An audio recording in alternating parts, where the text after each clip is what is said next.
अस्सलाम वालेकुम। मेरा नाम है मोहम्मद हाशिर। मैं हूं आपका वेब डेवलपमेंट का इंस्ट्रक्टर और हम पढ़ रहे थे वेब डेवलपमेंट और उसका सेकंड मॉड्यूल सीएसएस। हमारी सीएसएस की एक क्लास हो चुकी है। आज बारी है क्लास 2 की। Okay, let's go. Open with code करेंगे। ओके, और आज के हमारे टॉपिक्स क्या आने वाले हैं? CSS colours, CSS background, CSS borders, margins, padding, height width. आज हम ये पढ़ने वाले हैं और उसके बाद बॉक्स मॉडल। तो शुरू करते हैं।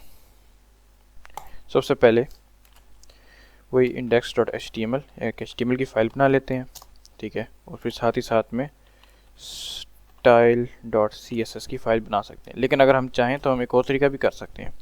वो क्या है कि इसको हम फ़ौरन से ऐसे करें। इसमें एक एक्सटेंशन नहीं है हमारे पास, वो हम कर लेते हैं लाइव सर्वर या दिस वन रिट्विक डे वाली। ओके, एक और भी थी हमारे पास, ऑटो रीनेम, आई गेस ये होगी इसमें। ये ऑटो रीनेम टैग, इसके अलावा तो नहीं थी कोई। एंड ओके, हाँ वो हमारे पास पहले से है, आइकन वाली है। नाइस। हाँ, अगर आपको भूल गया तो आइकन्स के लिए हमारे पास एक और होता था, मटेरियल आइकन्स। ये मटेरियल आइकन थीम, ये आपके आइकन्स को काफ़ी अच्छा बना देता है। ये अभी डिसेबल करूँगा और इसको रिस्टार्ट करूँ तो ये कलर बदल गया है HTML का। लेकिन अगर मैं इनेबल कर दूँ, ठीक है, तो फिर अब यहाँ पे और इस तरह का आइकन इसका आ गया। ये आ जाता है कि अगर आपका काफ़ी कॉम्प्लेक्स प्रोजेक्ट जा रहा है तो तब काफ़ी ज़्यादा इजी हो जाता है आपको चीज़ों को जो है मैनेज करना। ओके, ये बन गया, ठीक है, डॉक्यूमेंट। इधर हम CSS class 2 go live, yes allow.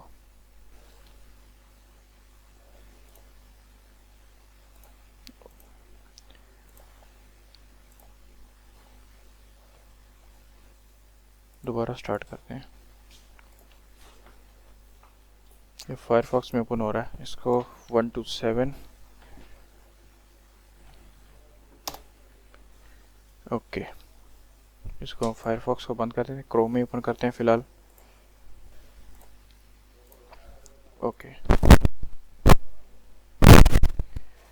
Okay, सबसे पहले अब हमारे पास हम सबसे पहले तो हम कलर्स पढ़ने जा रहे हैं। कलर अब हमारे पास सीसस में कलर देने के 3 तरीके हैं। सबसे पहले तो हम कलर्स जान लेते हैं, कलर्स हैं क्या। पहले सीसस में पहले से भी कुछ कलर्स बाय डिफ़ॉल्ट हमें मिल जाते हैं। यहाँ पे ट्राई इट योरसेल्फ में आ जाए अगर, तो यहाँ पे है ओके, अब दिख रहा होगा बैकग्राउंड कलर टोमेटो, ठीक है। ये टोमेटो को इस तरह थोड़ा सा कलर इसका हल्का सा अनसेचुरेटेड है, ठीक है।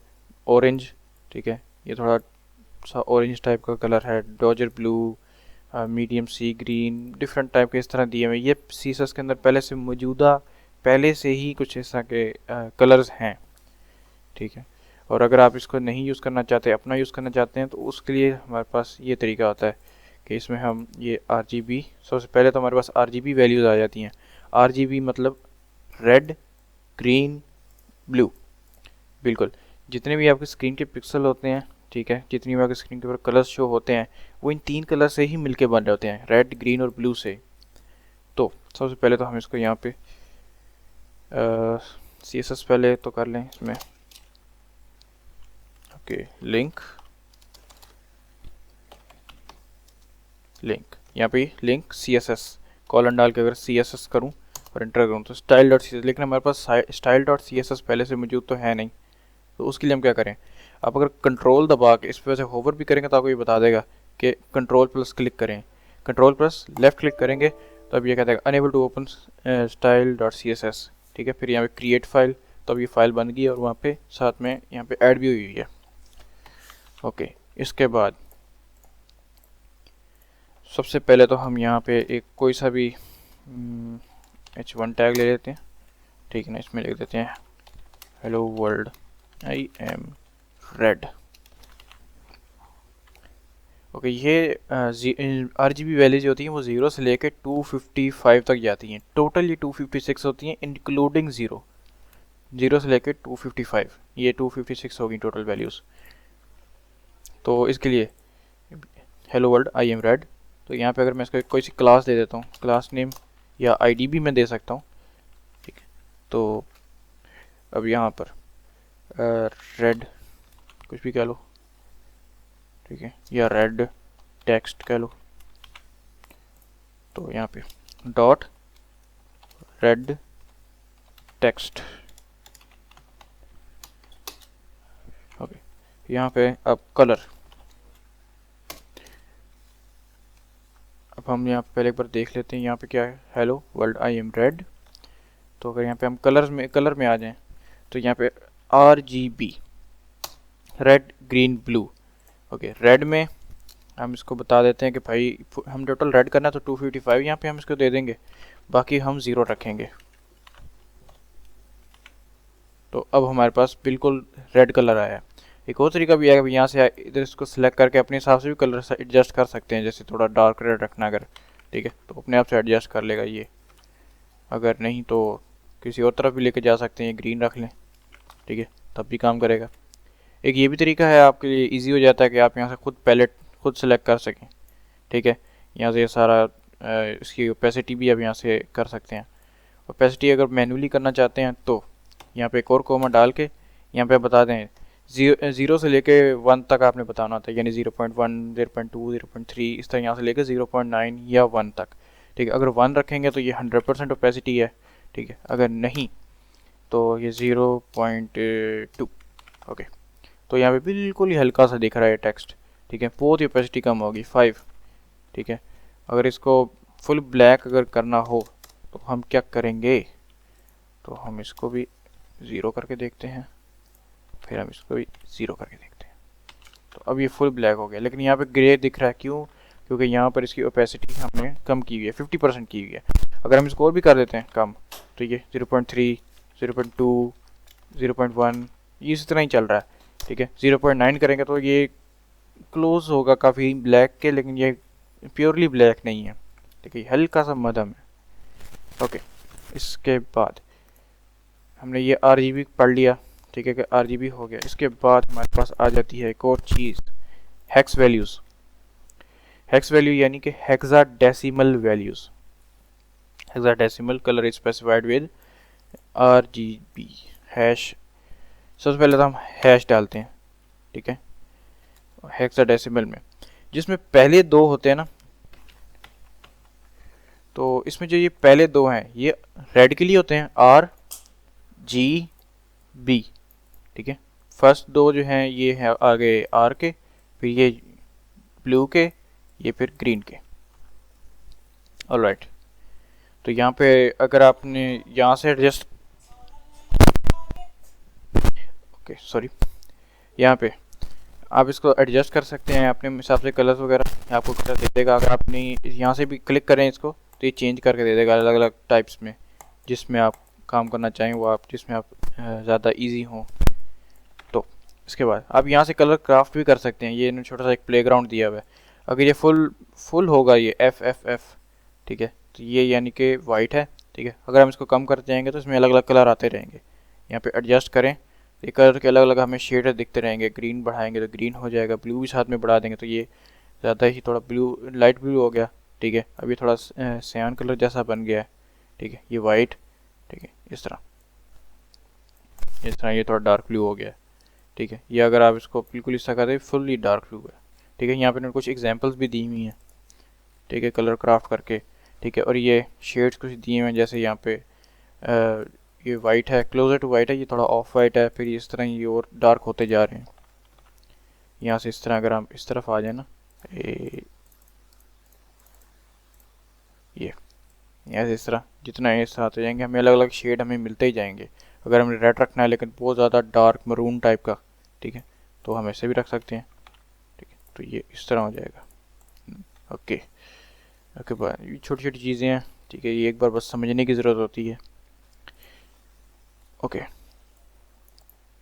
HSL वैल्यू, ह्यू सैचुरेशन लाइट, आइए ह्यू सैचुरेशन लाइटनेस।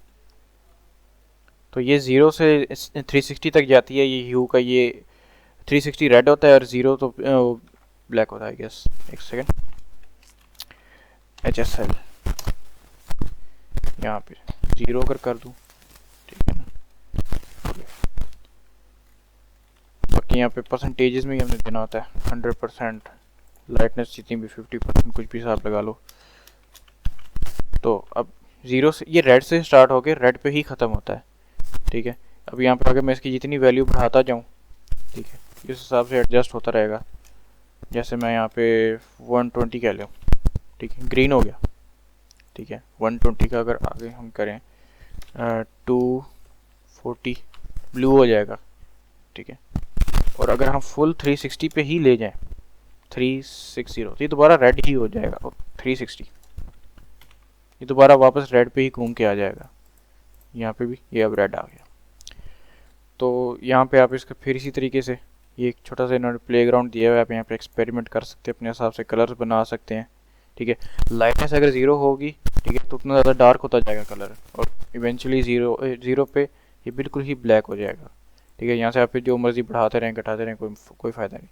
लेकिन अगर ये ब्राइटनेस फुल जितनी हो जाए तो वो वाइट हो जाएगा। आप यहाँ से कलर अपने हिसाब से चेंज करते भी रहें तो भी कोई फ़ायदा नहीं, वो फिर वाइट ही रहेगा। यहाँ से अगर हम अलग अलग तरह के कलर्स बना सकते हैं, ठीक है। यही छोटा सा टॉपिक था हमारा कलर्स का, ठीक है। यहाँ पे टोमेटो, ऑरेंज, रोजे ब्लू, लाइट ग्रे, वायलेट, ठीक है, स्लेट ब्लू, ये अलग अलग हैं। ये आप W3 स्कूल की वेबसाइट है, यहाँ पे इसको ज़रूर आके एक बार रीड कर लिया करें, कॉन्सेप्ट्स के लिए बहुत अच्छा हो जाता है ये। CSS बैकग्राउंड्स हमारा नेक्स्ट टॉपिक है। तो इसमें हम क्या पढ़ने जा रहे हैं, बैकग्राउंड कलर, बैकग्राउंड इमेज, ठीक है, बैकग्राउंड रिपीट, अटैचमेंट, पोजीशन, और फिर उसकी short hand property. Okay,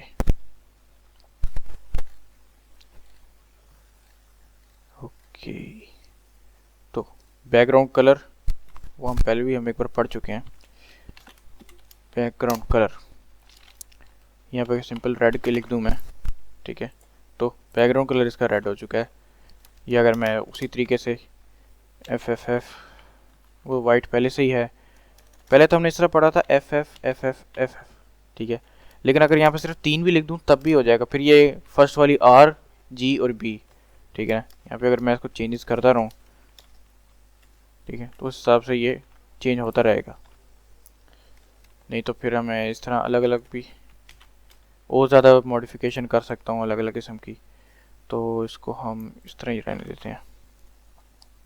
okay, background colour हो गया, ठीक है। ओपेसिटी यहाँ पे अलग से आके हम लिख सकते हैं ओपेसिटी, ठीक है। ओके, यहाँ पे वही 0 से लेके 1 तक, अगर 1 रखूँगा, ठीक है, तो ये फुल कलर है, ठीक है, फुल सैचुरेशन के साथ। लेकिन अगर मैं यहाँ पर 0.5 कर दूँ तो अब ये हाफ हो गया पहले के हिसाब से। साथ ही साथ में अगर आप यहाँ पे देखें तो ये बाकी की चीज़ें भी उसी तरह ही ओपेसिटी उनकी फेड हो रही है। यहाँ पे 0.1 कर दूँ तो यहाँ पे टेक्स्ट भी साथ ही साथ में फेड हो रहा है। देखिए यहाँ पे ये, ओके, ये अगर हम परसेंटेजेस में भी दी जा सकती हैं। ये RGBA में होता है, ये हम पहले पढ़ चुके हैं, ये RGB, फिर इसके बाद ये opacity. So what's next, background image. अब बैकग्राउंड इमेज पढ़नी है तो फिर बैकग्राउंड इमेज की हमारे पास होनी भी चाहिए। तो हम यहाँ पे अनस्प्लैश पे चले जाते हैं, यहाँ से कोई सी भी बैकग्राउंड इमेज उठा लेते हैं, कोई सी भी, कोई अच्छी सी, कोई सिंपल सी हो, कोई नॉर्मल सी हो। ये ले लें, इसका हम राइट क्लिक करके इसको हम लिखते हैं, ओके, इसको राइट क्लिक करके तो यहाँ पे लिखा हुआ है कॉपी इमेज एड्रेस, ठीक है। तो अगर आप यहाँ पे इसको ओपन करके देखें तो यही इमेज ही आएगी। बजाय इमेज को डाउनलोड करने के हम इस तरह भी इसको इस्तेमाल इसका ला सकते हैं। तो हम इसको हटा देते हैं, यहाँ पे चल के एक कुछ भी ले लेते हैं, div bgimg बैकग्राउंड इमेज। तो यहाँ पे बैकग्राउंड सॉरी डॉट BGIMG जो हमने क्लास बनाई उसको सेलेक्ट करके बैकग्राउंड इमेज, ठीक है, URL कोटेशंस और ये पेस्ट किया। तो अब यहाँ पे जो हमने इसमें मैंने ना हेलो लिखा हुआ है यहाँ पे, पहले नहीं था, वीडियो पॉज की थी मैंने। ओके, यहाँ पे भी कुछ शो नहीं हो रहा, लेकिन अगर यहाँ पे मैं कुछ लिख दूँ, ठीक है, हेलो, तो ये अभी इसके पीछे इसके बैकग्राउंड में करके ये शो हो रही है इमेज, ठीक है। तो अब ये हमने बैकग्राउंड इमेज यहाँ पे सेट कर ली है। हम इसको ये भी सिलेक्ट कर सकते हैं कि इसका टॉप शो हो या बॉटम शो हो। तो उसके लिए बैकग्राउंड पोजीशंस, ठीक है, पोजीशन में आके बॉटम में अगर मैं लिख दूँ तो ये बॉटम आ गया। सेंटर कर सकता हूँ तो इसका बिल्कुल मिड वाला एरिया आ जाएगा, ठीक है। और या सेंटर के साथ अगर आपने किसी कोई कॉर्नर या किसी किस्म कॉर्नर इस्तेमाल करना है या कोई भी साइड इस्तेमाल करनी है तो आप शो करा सकते हैं। अभी सिर्फ राइट साइड शो करा रहा है, ठीक है। या इसको मैं लेफ़्ट करूँ तो ये लेफ़्ट पे शिफ्ट हो गया। अब सिर्फ लेफ़्ट वाला एरिया फोकस कर रहा है उस इमेज का, जो कि इमेज हमारे पास ये वाली है, ठीक है। पहले ये वाला शो कर रहा था, अब वो ये वाला एरिया शो कर रहा है। ओके, तो इसके बाद एक और हम उसको छोटी सी ना छोटी इमेज ले लेते हैं, नेचर ऑलराइट। यहाँ से कोई ऐसी इमेज जो कि जिसका फ़र्क वाज़े नज़र आए। एनीवन, ये वाली, ये अच्छी है।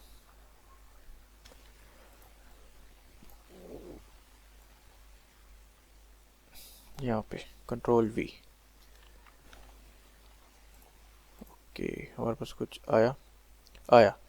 अब यहाँ पे अगर देखा जाए, मैं इसकी हाइट बढ़ा लेता हूँ कुछ 600 पिक्सल करके। तो अब यहाँ पे देखें, ये बार बार एक ही इमेज बार बार शो हो रही है। आई गेस इसको कोड्स के अंदर देना था, शायद वो मेरी लोड हो रही है अभी तक, इमेज क्यों नहीं आ रही।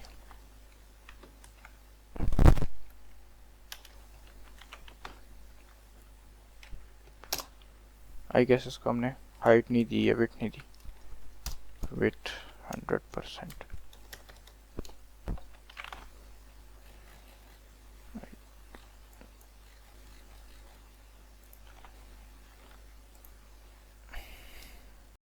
तो अब यहाँ पे देखें, ये एक ही इमेज जो हमने की थी वो बार बार ये आगे तक आ रही है, ठीक है। और यहाँ पे अगर हम देखें तो ये यहाँ पे देखें ना, थोड़ी बहुत ये खाली जगह है, ठीक है। अगर हमें इसको एलिमिनेट करना हो तो हम इसके लिए एक चीज़ यूज़ करते हैं। हमने सेलेक्टर्स पढ़े थे, उसी तरह का एक सेलेक्टर है, ठीक है। लेकिन आप शिफ्ट दबा के 8 दबाएं तो ये एस्टेरिक आ जाता है, ठीक है। एस्टेरिस्क या एस्टेरिक जो भी आप लोग कहें। इसके अंदर हम एक चीज़ देखते हैं, मार्जिन 0, पैडिंग 0, इतनी सी लिखी। तो अब वो जो एक्स्ट्रा स्पेसेस थी वो अब एलिमिनेट हो चुकी हैं, ठीक है। अब ये जो हमने हेलो लिखा हुआ है, बाकी ये यहाँ पे इमेज एक ही इमेज बार बार आ रही है, लेकिन हमने क्या होगा सिर्फ एक ही बार शो करानी हो तो उसके लिए क्या किया जाएगा, बैकग्राउंड रिपीट, इसका यूज़ करते हुए अगर हम नो रिपीट लिखें तो सिर्फ एक ही बार शो होगी। अगर हम लिख दें रिपीट एक्स तो एक ही लाइन में शो होगी, ठीक है। और अगर हम लिख दें वाई तो ये टॉप टू बॉटम जाएगी। एक्स में था तो एक्स एक्सिस में जाती, लेफ्ट से राइट, ठीक है। वाई तो टॉप से बॉटम, ठीक है। अगर इसको मैं कर दूं नो रिपीट तो एक ही बार होगा, बार बार रिपीट नहीं की जाएगी। ये CSS के ये बिहेवियर्स हैं। अगर आप इसको एलिमिनेट कर देते हैं ओके, तो सिर्फ ये एक ही बार अभी शो कर रहा है, ठीक है। तो इसको अगर हम कह देते हैं कि विड्थ जो है तो जो 100% पे अगर ले चलते हैं इसकी, ठीक है। ओ, क्या हो गया, ओके 100 VW जो भी अभी इस नहीं जाएगा, इसको हम ऊपर पढ़ेंगे। तो नेक्स्ट चीज़ बैकग्राउंड इमेज हो गई, या बैकग्राउंड रिपीट देख लिया। बैकग्राउंड अटैचमेंट्स में क्या है हमारे पास, ओके। तो हम हमने ये पोजीशन भी देख ली है, ठीक है। बैकग्राउंड अटैचमेंट, इसको हमने फिक्स रखना है क्या, तो दोबारा से बैकग्राउंड इमेज लगाएंगे, URL कोटेशन लिंक, ठीक है। ये बार बार इस तरह आ रहा है। तो अगर हम इसको देते हैं एक ख़ास किस्म की हाइट या विड्थ,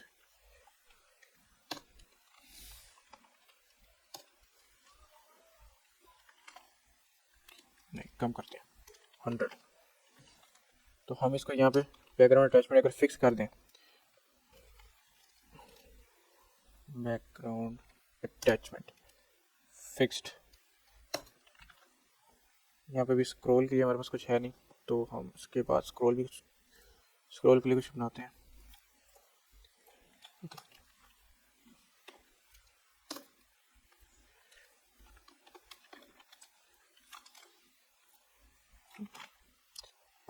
तो अब ये देखें, ये यहाँ पे इमेज अपनी जगह पे है, सिर्फ हमारा व्यू पोर्ट इस तरह का हो चुका है कि वो इस तरह लगेगा कि ऊपर जा रही है चीज़, ठीक है। बाकी चीज़ वो वहीं पे खड़ी है, ठीक है। इसका इस्तेमाल यहाँ पे भी कुछ इस तरह का देखने को मिलता है हमें। अगर हम इस तरह नीचे आए तो ये वाला चीज़ें वहीं पे ही हैं, ठीक है, लेकिन ये ऊपर को आ रही है।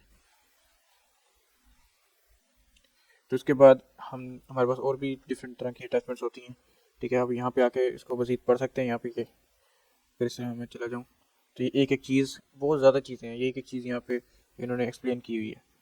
तो हम अपने मेन टॉपिक पे आते हैं, शॉर्ट हैंड।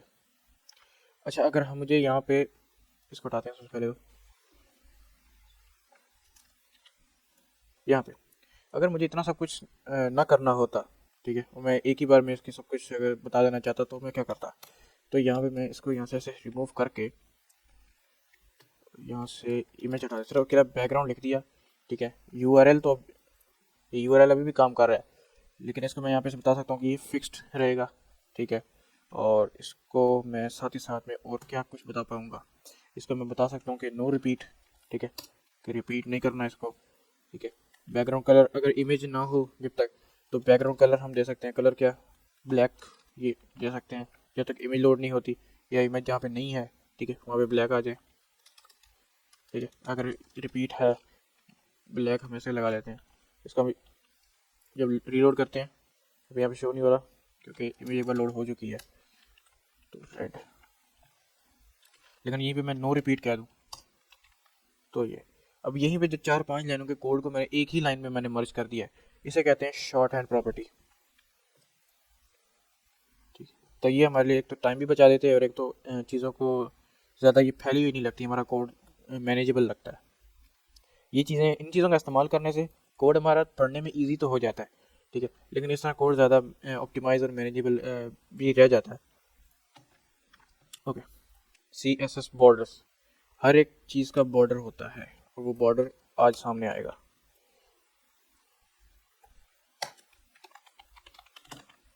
बॉर्डर, अब यहाँ पे कोई भी बॉर्डर नहीं आ रहा, इसको हम फिलहाल भी हटाते हैं, ये ज़रूरत है पैडिंग की। ओके, मैंने एक बॉर्डर नाम की क्लास बना ली है, बॉर्डर। अब बॉर्डर में मैं यहाँ पे बता सकता हूँ बॉर्डर का जो कलर है वो क्या हो, ब्लैक। बॉर्डर का दूसरा स्टाइल, डॉटेड, डॉटेड आ जाता है, डैश्ड आ जाता है, डबल आ जाता है, सॉलिड भी आ जाता है, सॉलिड अगर मैं कह दूँ, ठीक है। फिर उसके बाद बॉर्डर की विड्थ बता दूँ, बॉर्डर विड्थ, विड्थ में क्या 2 पिक्सल, ये पिक्सल बताना था कितना, इसकी मोटाई कितनी हो, ये 2 पिक्सल है, इसको मैं हटा के 5 पिक्सल कर दूँ, ये और मोटा हो गया 10 पिक्सल, और मज़ीद इस तरह ये 10 पिक्सल की इसकी ये विड्थ आ चुकी है बॉर्डर की। साथ ही साथ इसका मैं कलर चेंज कर सकता हूँ, रेड, तो अभी रेड कलर के बॉर्डर आ चुके हैं, ठीक है। इसका साथ ही साथ में एक छोटी सी और होती है बॉर्डर रेडियस, ठीक है, यानी कि ये राउंडेड हो जाता है, 1 पिक्सल नहीं, कोई फ़र्क नहीं पड़ा, 2 पिक्सल,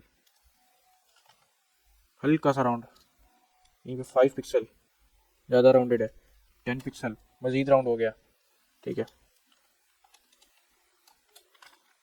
तो 100% पे ये बिल्कुल ही कर्व हो गया है। अगर इसको राउंडेड रखना है तो 50% कर दो, ओके, ये राउंडेड ही है लेकिन इसकी वेट ज़्यादा है। तो कभी भी आप इस राउंडेड वगैरह इस इस्तेमाल कर रहे हैं तो कोशिश किया करें फॉर की टेबल में इसको रखा करें। इससे ये होता है कि आपका जो डिज़ाइन है वो काफ़ी ज़्यादा जो है एक दूसरे से मैचिंग लगता है,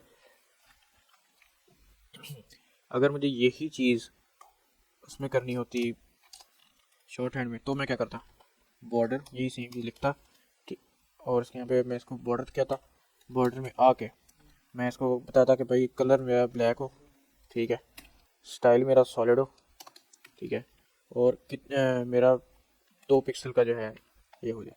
तो अब इस तरह का फिर ये शो होगा, ये ब्लैक कलर का 2 पिक्सल का, ठीक है, और ये रेडियस जो है ये ऊपर से आ रहा है। ये कास्केडिंग के हिसाब से इन चीज़ों को पढ़ा है, कास्केडिंग यानी कि टॉप से बॉटम। अब जो ऊपर जो मैंने चीज़ बताई है, ठीक है ना, वो नीचे उसने वही चीज़ चेंज की है, ठीक है, लेकिन अगर मैं यहाँ से आके एक और चीज़ यहाँ पे लिख दूँ इम्पोर्टेंट, तो अब वो रेड ही कलर रहा, लेकिन बाकी की चीज़ें इसने यहाँ से ली कि वो सॉलिड हो, और ये यहाँ पे आके मैं इसको अगर डॉटेड लिख दूँ तो ये डॉट्स आ जाएंगे इस तरह के। ओके, डैश कर दूँ तो ये डैश में आ गया। मज़ीद हम इसकी साइड्स भी कंट्रोल कर सकते हैं, इसको हटाते हैं।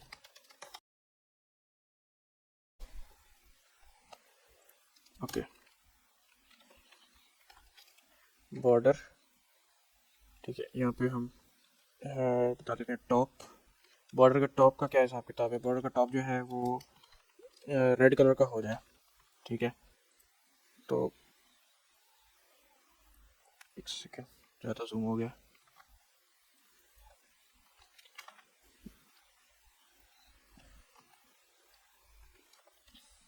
बॉर्डर टॉप कलर, बॉर्डर का जो टॉप कलर है, ठीक है, वो रेड कलर का हो जाए। बॉर्डर का जो बॉटम कलर है वो भी मैं चेंज कर सकता हूँ, बॉटम यहाँ से कलर, ठीक है, वो चेंज करके मैं कुछ और रख सकता हूँ, ग्रीन। तो ये इस तरह का हो गया। मज़ीद हम इसके अंदर इस तरह अलग अलग चीज़ें इसकी चेंज कर सकते हैं, साथ ही साथ बॉर्डर, बॉर्डर टॉप, ठीक है, इसका बॉर्डर टॉप जो स्टाइल है, ठीक है, वो डैश में हो जाए, तो ऊपर वाला एरिया डैश हो गया, ठीक है, इसका स्टाइल हम चेंज कर लेते हैं, और यहाँ से स्टाइल इसका हम डॉटेड कर सकते हैं। तो इस तरह हम इसकी अलग अलग चीज़ें, कुछ अलग अलग हिस्सों को हम अपने हिसाब से चेंज कर सकते हैं, अलग अपने अपने हिसाब से इसको कस्टमाइज़ कर सकते हैं। इसको सारे को ख़त्म करते हैं, एक सिंपल बॉर्डर, बॉर्डर के अंदर ये बॉर्डर हो भाई 5 पिक्सल का, ठीक है, कुछ भी नहीं आया क्योंकि अभी हमने बताया नहीं कि कलर क्या हो। तो यहाँ पे हम कलर बता देते, कलर के लिए हम इसको बता देंगे रेड, ठीक है, और सॉलिड हो। ये 3 मिनिमम चीज़ें जो बतानी होती है किसी भी बॉर्डर को शो करवाने के लिए, ठीक है। ओके, ये बस एक एक्सपेरिमेंट था। यहाँ पे बॉर्डर रेडियस हमें अलग से बताना पड़ता है, बॉर्डर रेडियस, ठीक है, यहाँ पे 8 पिक्सल बता दो, जो सबसे राउंडेड हो जाता है। ओके, मज़ीद हमारे पास क्या है, कुछ और काम का हो, शॉर्ट हैंड राउंडेड बॉर्डर्स ये हम पढ़ चुके हैं। ओके, मार्जिन्स, मार्जिन और पैडिंग, ये दो काफ़ी ही कमाल के टॉपिक्स हैं, और इन इन दो टॉपिक्स पे कमांड होना यानी कि आपके स्टाइलिंग पर कमांड होने के बराबर होता है, क्योंकि आप जितनी भी चीज़ें, आप इन चीज़ों को आप अलग अलग जगहों पे स्पेसिंग दे रहे होते हैं, ये मार्जिन और पैडिंग के थ्रू ही दे रहे होते हैं, ठीक है। तो इस जगह पे हम कुछ भी एक वो ले लेते हैं अलग अलग किस्म के ना, इसको हम कह देते हैं बॉक्स वन, बॉक्स वन। इसी तरह और बनाता हूँ मैं, box to, box three.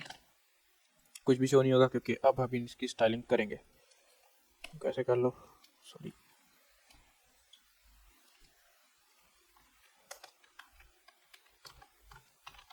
Okay.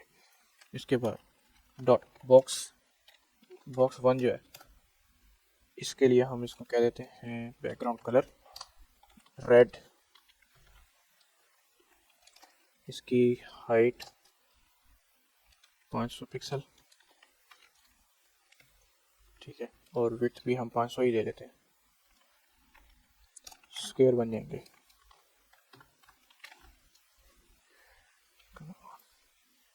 Box one, ये इस तरह प्रॉब्लम आ गई ना, स्पेसिंग नहीं देनी इस तरीके से। ओके, हम इसको छोटा करते हैं, 500 पिक्सल ज़्यादा हो रहा है, 200 पिक्सल काफ़ी था। हाँ ये ठीक है, जो हमने चीज़ समझनी है उसके लिए इतना काफ़ी है।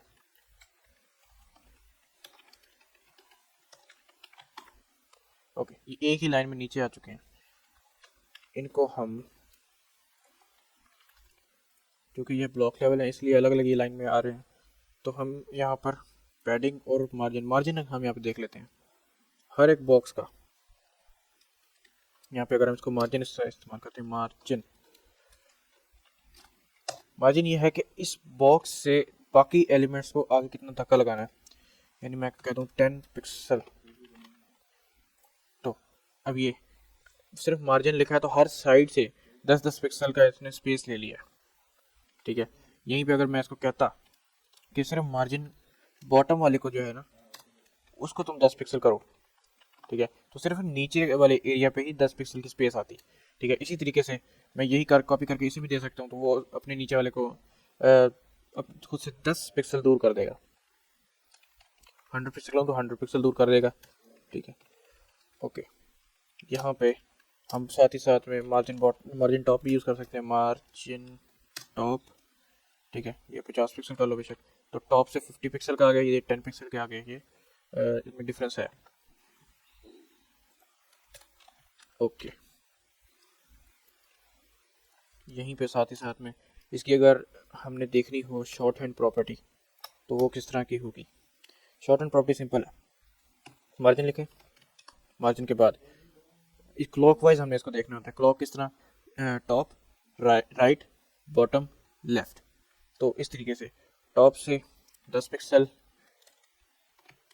राइट से 5 पिक्सल, बॉटम से 50 पिक्सल, ठीक है, कुछ भी रख लें, और लेफ्ट से 200 पिक्सल। मैं अगर इस तरह करता हूँ तो ये इस तरह हो गया, टॉप से 10 पिक्सल, टॉप से, ठीक है, राइट से 5 पिक्सल, क्योंकि राइट में कुछ है नहीं तो आपको शो नहीं होगा, ठीक है, बॉटम से 50 पिक्सल, ये 50 पिक्सल का डिफरेंस आ रहा है, और इधर लास्ट में 200 पिक्सल, जो कि ये लेफ्ट साइड से इस तरफ हो चुका हुआ है। ओके, साथ ही साथ में फिर हमारे पास अगर यहाँ नीचे वाले को भी हम इसी तरह से दे सकते हैं, मार्जिन टॉप 5 पिक्सल, अगर मैं कह दूँ, सॉरी, टॉप से 5 पिक्सल कह दूँ, ठीक है, लेफ्ट से 10 कह दूँ, और राइट से 10 कह दूँ, बॉटम से 50 कह दूँ, और लेफ्ट से फिर 200 ही कह देता हूँ, दोनों को साथ साथ आ ले दो।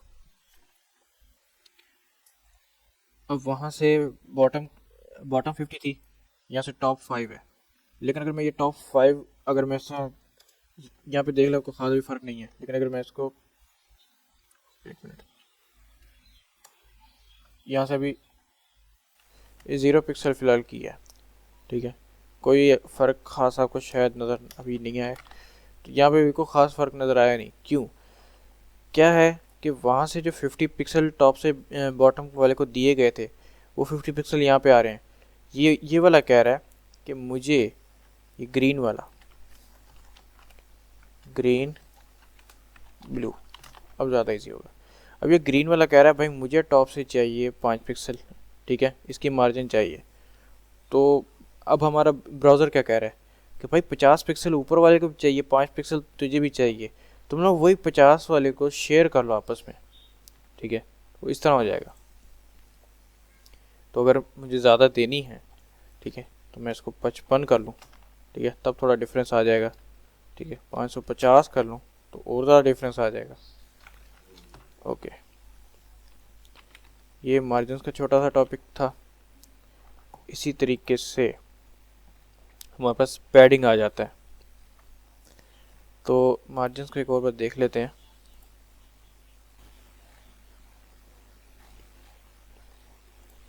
मार्जिन्स, ओके,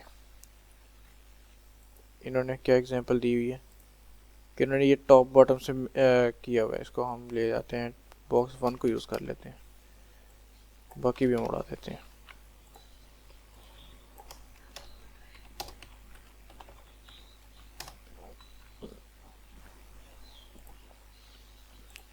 ओके, यहाँ पे भी ये सिर्फ ये टेक्स्ट आया है, इसको मैं अगर यहाँ पे स्टाइलिंग में जाके इतनी सी बात कर दूं कि BG बैकग्राउंड कलर सिर्फ चाहिए, ज़्यादा नहीं।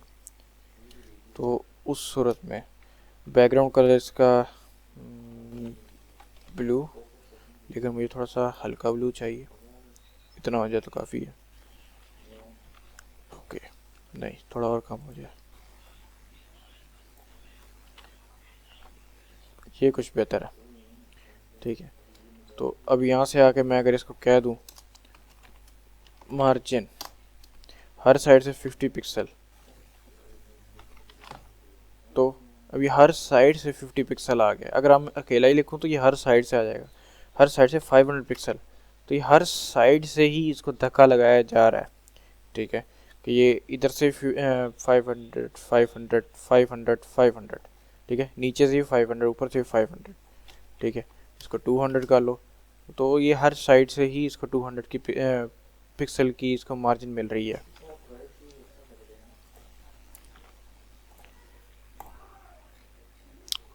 नेक्स्ट पैडिंग, ये हमारा लास्ट टॉपिक है। इसके बाद हम हाइट विड्थ और बॉक्स मॉडल हम नेक्स्ट टॉपिक में पढ़ेंगे। ओके, ये देखने में आपको पैडिंग और जो मार्जिन है ये देखने में सेम लगेगी, ठीक है, लेकिन इनमें बहुत छोटा सा डिफरेंस आ जाता है। मार्जिन जो होती है, ठीक है, वो बॉक्स जो कंटेंट है, ठीक है, इसके बाहर का एरिया होता है। ठीक है, यहाँ पे अगर इसको मैं दे दूँ बॉर्डर, मैं इसको बॉर्डर देता हूँ ब्लैक 2 पिक्सल सॉलिड, ऐसे कह लिया मैंने इसको। तो ब्लैक 2 पिक्सल सॉलिड का इसको बॉर्डर मिल चुका है। अब मैं मार्जिन दी हुई है इसको, ये हर साइड से इसको मार्जिन आ रही है। लेकिन अगर मैं यहीं पर इसको कहूँ पैडिंग 10 पिक्सल, तो अब यहाँ पे क्या हुआ, यहाँ पे इसके पहले किस तरह का था, ठीक है, कि यहाँ पे कुछ कोई भी बिल्कुल साथ चिपका हुआ है, और यहीं पर अगर मैं इसको 10 पिक्सल की पैडिंग दी है तो क्या हुआ कि बॉर्डर के अंदर का जो एरिया है ना वो फैला है। मार्जिन से क्या था कि बाहर का एरिया फैलता था, लेकिन यहाँ का क्या है कि बॉर्डर के अंदर का एरिया फैला है। अब इसको काफ़ी सारी चीज़ें ज़्यादा अच्छी तरह से विजिबल हैं। पैडिंग इसके अंदरून से इसको बढ़ाता है। साथ में पैडिंग हम इसके पैडिंग टॉप बॉटम लेफ्ट इस तरह हम इस्तेमाल कर सकते हैं। पैडिंग अगर हमें चाहिए टॉप से 50 पिक्सल लगा लो, ठीक है, या 10 पिक्सल लगा लो, ज़्यादा नहीं करते। ठीक है, सिर्फ टॉप से आई है, सिर्फ ऊपर वाला एरिया यहाँ पे देखें, यहाँ पे खाली जगह आई है। यहीं पे साथ ही साथ पैडिंग बॉटम 50 पिक्सल, तो अब बॉटम से 50 पिक्सल आ गई है। ठीक है, सिर्फ ये कंटेंट तो इतना सा एरिया था, बाकी के सारा ये पैडिंग ने एरिया ले लिया। ओके, इसके बाद इसकी भी शॉर्ट हैंड प्रॉपर्टी बिल्कुल सेम मार्जिन जैसी ही है। ठीक है, पैडिंग लिखा, टॉप से 10 पिक्सल, राइट से 5 पिक्सल, बॉटम से फिर से 10 पिक्सल, इधर से फिर 5 पिक्सल करता हूँ अगर मैं। ठीक है, तो ये इन दोनों जगहों से 5 पिक्सल है, top right bottom left 5 pixel 5 pixel, इस साइड से 5 पिक्सल है, और यहाँ ऊपर से 10 पिक्सल है, नीचे से भी 10 पिक्सल है। लेकिन अगर मैं यहाँ पे इसको कहता हूँ कि यहाँ पे मुझे बार बार बताना पड़ रहा है कि 10 पिक्सल टॉप से भी, और अगर मैं इस चीज़ को भी बचाना चाहता हूँ तो क्या होगा, टॉप बॉटम लेफ़्ट राइट का यूज़ कर सकता हूँ मैं। टॉप बॉटम में क्या है कि टॉप बॉटम में मैं बता दूँगा 10 पिक्सल, ठीक है ना, अभी हर जगह से 10 पिक्सल आया है, लेफ़्ट राइट से 5 पिक्सल। अगर मैं इतना भी करूँ तो भी वही सेम रिज़ल्ट ही मिलेगा, ये टॉप बॉटम पे गिना जाएगा और ये लेफ़्ट और राइट पे ही गिना जाएगा। इसी के साथ हमारा पैडिंग, हमारे ये टॉपिक्स आज के जो थे, colours, background, borders, margin, padding, देखने में थोड़े से बोरिंग लगते हैं, ठीक है, लेकिन ये आपके CSS की स्टाइलिंग में बहुत ज़्यादा काम आएंगे इंशाल्लाह। इसी के साथ हमारी इस वीडियो को ख़त्म किया जाता है। मैं हूँ आपका इंस्ट्रक्टर मोहम्मद हाशिर। आपसे मिलते हैं नेक्स्ट वीडियो में। अगर आपको ये वीडियो थोड़ी सी भी हेल्पफुल लगी है तो इस वीडियो को लाइक करें, हमारे चैनल को सब्सक्राइब करें ताकि आप तक हमारी न्यू वीडियोस पहुंचती रहें। बहुत शुक्रिया। अल्लाह हाफ़िज़।